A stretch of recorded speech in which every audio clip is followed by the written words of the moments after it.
My name is Leavitt and my trail name is Singing Sunstone.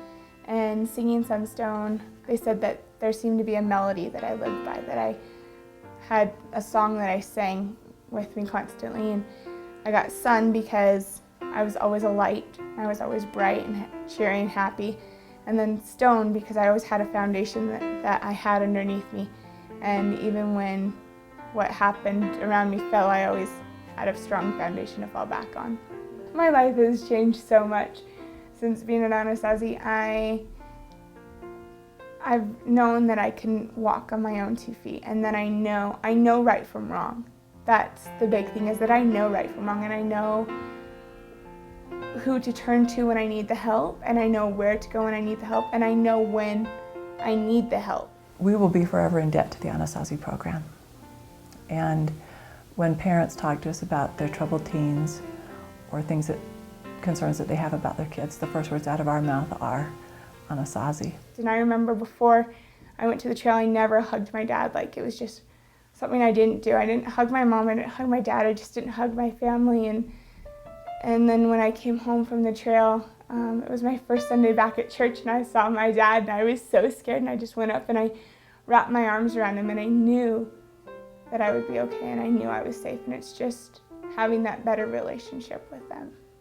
In Leavitt's situation, she's gone after a lot of different scholarships in a lot of different areas, but she's also worked hard and saved her money to be able to go to school. So presently she's working a job as a janitor, cleaning the housing, and she's also working her dream job, which is working at the radio station, so a direction in her field and her choice of career path. And I've paid for my own education, I've paid for my own books, I've paid for my own fees. Everything that goes into school I've done and paid for by myself, and I've had the emotional support of my parents through it all. I think she has truly stayed involved with the Anasazi program, and I think she's a great role model for the rest of the girls that come this way. She also spends a lot of time speaking with parents who are interested in putting their child into the Anasazi program. She has often said she's not going to have college funds for her children, but she's going to have an Anasazi fund for her children so that they can have the same Anasazi experience that she had. Whether they need it or not, she wants them to have that same Anasazi experience. The entire staff of Anasazi, when I was pitching a fit and whining and screaming and throwing tantrums, they just looked at me and said, "Come on, let's go." And they just wrapped me underneath their wing, and they would hold me when I cried, and they were just grateful. So, everyone at the staff of Anasazi, my heart just pours out to them, and I absolutely love them.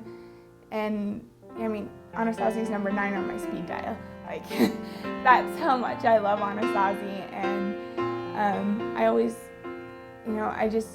I wouldn't be where I am today without, it's just everyone at Anasazi that I absolutely just love, and I am so grateful for what Anasazi has allowed me to become and do.